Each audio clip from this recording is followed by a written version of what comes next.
Hello guys, welcome to my YouTube channel.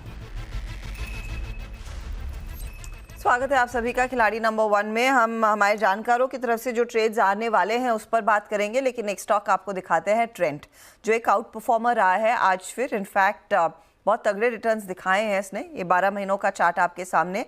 आज ये counter करीब 2-2.5% तक के गेंस दिखा रहा है।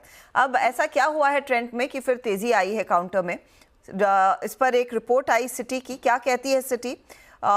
हमारे साथ कंचन जुड़ गई हैं ये बताने के लिए। कंचन, बताइए क्यों पसंद आ रहा है ट्रेंड? जी, पिछले 12 महीनों में अगर हम ट्रेंड का चार्ट देखें तो इसने अपने इन्वेस्टर्स को करीबन 260% का रिटर्न दिया है, जिसके बाद सिटी ने अपनी कवरेज इसमें स्टार्ट कर दी है और जो टारगेट बताया गया है वो बताया गया है 9250 का। अब कंपनी ने जो अपने सिंगल फॉर्मेट से मल्टी फॉर्मेट में ट्रांसफॉर्मेशन किया है, उसके चलते फिस्कल ईयर 19 से लेकर 24 में जो रेवेन्यू CAGR है वो 36% का रहा है। और इसी फॉर्मेट में अगर कंपनी चलती रही तो आगे हमें रेवेन्यू में अच्छा खासा अपसाइड और भी ज्यादा देखने को मिल सकता है।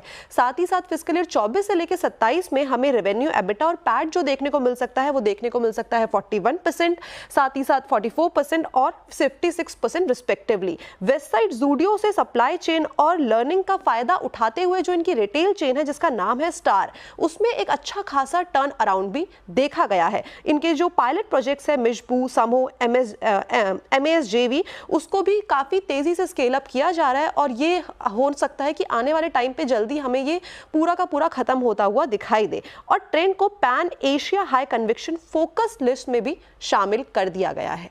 पैन एशिया फोकस लिस्ट, यानी कि अगर एशियन मार्केट्स में सिटी को कुछ स्टॉक्स पसंद है उसमें ट्रेंड भी शामिल है। ये फिलहाल एक अपडेट आता हुआ। शुक्रिया इस जानकारी के लिए। 9250।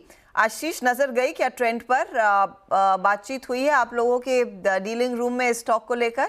हाँ बिल्कुल, देखिए ट्रेंड पर अगर आप देखेंगे तो बहुत स्ट्रॉन्ग ट्रेंड ये अभी से नहीं है, बहुत समय से अगर आप देखेंगे इसने जो लो बनाया था करीबन अगस्त 2024 में 5300 के आसपास, आज 7800 पे चल चुका है और अभी भी यहाँ पर कोई भी रिवर्सल साइन नहीं है।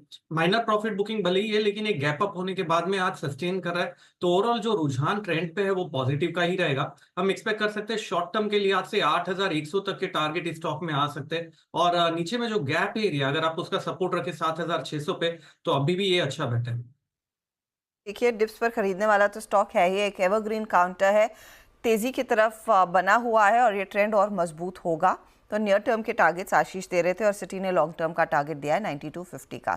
चलिए एक और बड़े इंटरव्यू की तरफ बढ़ेंगे। गेट रिच सीरीज का दूसरा सीजन हमने एक बार फिर CNBC आवाज़ पर शुरू किया है और बात हुई है रमेश दमानी से, CNBC आवाज़ के मैनेजिंग एडिटर अनुज सिंघल से। उन्होंने खास बातचीत में कहा कि निवेश का शानदार समय अभी है और अगला दशक भी भारत का है। तो इंडिया में आपको लगता है अगले 10-20 साल में काफी एंटरप्रेन्योर्स आएंगे? 100%. There's absolutely zero doubt in my mind. There's absolutely zero doubt. It'll be good time for stock market, it'll be good time for investors, and it'll be good time for entrepreneurship in India. I think democracy almost demands that. As the best example is that whether you look in the America S&P 500 or look in the Sensex 30, look at where they were in 1980 and look at where they're 2040, 50 years later, 60 years later. Most of the components have left. There are new companies, new blood, new ideas. So like in life, in stock market, best is yet to come. I would think so, Anuj. I would definitely think so. I'm hopeful. So I may not live to see another 10, 20 years of what's happened in the stock market.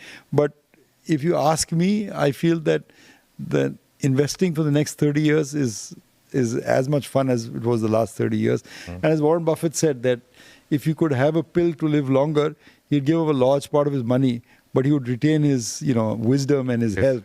So he could continue to invest and see the great Indian experiment what happens.